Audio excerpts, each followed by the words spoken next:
President Lee Jae Myung is expected to kick off diplomacy in the new year with trips to China and Japan. For a closer look back at the administration's diplomacy in 2025 and what to expect in the coming year, we're joined today by Professor Min Jeong-hun, professor at the Korea National Diplomatic Academy. Professor Min, thanks for joining us this morning. Good morning. So President Lee has vowed to focus on pragmatic diplomacy by putting national interests first since his campaign. What's your overall assessment of the administration's diplomacy this year? Well, as you know, each of 6 months passed since the Lee Jae Myung government took office. I think that Lee government made 2 major achievements this year, normalizing South Korean diplomacy and establishing a foundation for national interest-driven pragmatic diplomacy. On the one hand, South Korea suffered from political chaos due to the unconstitutional martial law in December last year and had to go through the absence of diplomatic leadership for about 6 months. And many things happened during that period of time, including President Donald Trump's inauguration in January, and South Korean diplomacy had a hard time coping with the diplomatic issues and securing its national interests due to the absence of leadership. But thanks to the democratic resilience of South Korea, it could overcome the political chaos peacefully. And President Lee's inauguration changed the situation, and South Korea has restored the diplomatic leadership. For example, President Lee's participation to the G7 summit just 12 days after taking office showed the international community that Korea is back. On the other hand, the Lee Jae Myung government laid the foundation for the pragmatic diplomacy over the past 6 months. Specifically, he successfully addressed key issues between South Korea and U.S., such as tariff negotiations and alliance modernization, and further strengthened the ROK-US alliance. And it also restored the relationship with the key countries like Japan and China. In addition, Lee government also hosted and attended multilateral summits, such as the Korea-ASEAN Summit, the Gyeongju APEC Summit, and the G20 Summit, and established the foundation for the pragmatic diplomacy centered on national interests to extend beyond the Korean Peninsula and into the Indo-Pacific and the whole world. Right. A lot of things happened during his first 6 months, and President Lee is expected to visit China early next year. How should South Korea navigate its relations with China in the coming year, and what steps should it take to sort of balance relations between China and the United States in 2026? Yes. First, as you know, the President Xi Jinping reached South Korea in October to attend the Gyeongju APEC Summit. And it was President Xi's first visit to South Korea since 2014. And the 2 leaders of South Korea and China had a bilateral summit on the sidelines of the APEC Summit. And it was seen as providing an opportunity to restore the relationship between the 2 countries. Specifically, the 2 countries agreed to solidify the foundation for the development of the bilateral relationship by securing political trust between the 2 governments and simultaneously building trust at the private sector level. In addition, reflecting the structural changes in South Korea and China economic cooperation, they agreed to pursue mutually beneficial cooperation based on a more balanced and reciprocal partnership to produce tangible results in areas that benefits their people.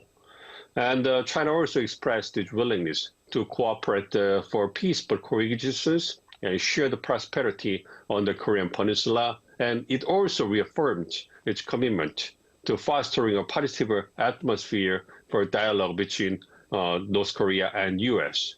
So South Korea and China are expected to focus on managing and improving bilateral relationships through practical cooperation in the coming years. So there is a shared understanding between the 2 countries on restoring and developing their relations. So to this end, it is very likely that they will pursue avoiding conflict and friction between the two countries and instead increasing cooperation in practical areas such as economy, culture, and people-to-people exchanges. I see. And President Lee is also expected to visit Japan pretty soon. How should Korea reassure China and Japan that, building a nuclear power submarine with the United States is intended solely to strengthening deterrence against North Korea? Well, first, as you know, the Lee Jae Myung government also made a sincere effort to improve relations with Japan from the outset, and it laid the foundation for stable bilateral relations between the two countries. As you know, the President Lee visited Japan before his visit to the United States in August, and there he held a summit with Japan and reaffirmed his commitment to restoring shuffle diplomacy and strengthening the trilateral cooperation between South Korea, U.S., and Japan. And in addition, the South Korea-Japan summit also held on the sidelines of the Gyeonggi APEC summit in late October, and it reaffirmed the two countries' commitment to building trust between the two leaders and maintaining and improving bilateral relations. So overall, it seems that South Korea will maintain favorable relationships with Japan and China in the coming years. And South Korea will build nuclear-powered submarines to effectively cope with North Korea's growing military threats. So it will contribute to stably maintaining the security situation in East Asia, which means that there would be no negative impacts on China and Japan. So the South Korea just needed to explain what's going on with the building nuclear powered submarines to the two countries, and needed to improve cooperation with China and Japan to effectively cope with North Korea's growing military threats. Right, and with tensions rising between China and Japan, what stance should South Korea take on this issue? And how should it sort of navigate relations with its two neighboring countries? Well, it is expected that President Lee will visit South and Japan sooner or later. And China and Japan are important partners for South Korea in various ways. And therefore, it is necessary for South Korea to maintain good relations with both countries. So it's not appropriate for South Korea to take one side between the two countries, either just to make the situation worse. Instead, I think South Korea needed to be cautious in making any comments and diplomatic moves about the tensions. And South Korea needed to improve bilateral relationships with both countries respectively and make a grounded space that the two countries can move to relieve the tensions. And based on the enhanced bilateral relationships, South Korea will be able to offer trilateral meeting with China and Japan in order to deal with the major regional matters like North Korea and trade issues. And South Korea can play a mediating role and provide an opportunity that the two countries will resume the dialogue.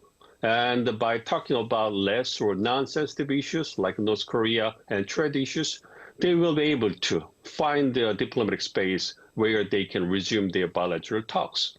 And in return, such a role will enhance South Korea's regional standing and contribute to establishing a favorable balance of power for South Korea in East Asia. I see. And Professor Min, before I let you go, what should be the #1 diplomatic goal for South Korea in 2026 when it comes to relations with key partners?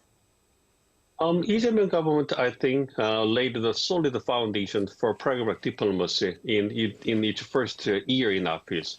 So it is necessary for Lee government to accelerate its effort to implementing the pragmatic diplomacy by strengthening relationships with the major countries like the U.S., Japan, and China in 2026. And to this end, it needed to embody agreements reached between South Korea and the U.S. on trade and security. And it also needed to sustain friendly or amicable relationships by increasing cooperation in practical areas like economy, culture, and people-to-people exchanges with important partners like Japan and China. And furthermore, based on South Korea's strengths in trade, advanced technologies, development cooperation, energy, the defense industry, culture, and people-to-people exchanges, South Korea needed to expand cooperation with the countries in the global south, like the Middle East and Africa. So overall, it is expected that 2026 will be an important year when the South Korea will actively pursue the pragmatic diplomacy and make substantive progress for establishing itself as a global core state. I see. All right, Professor Min, thank you so much for your insight today. We appreciate it. Thank you.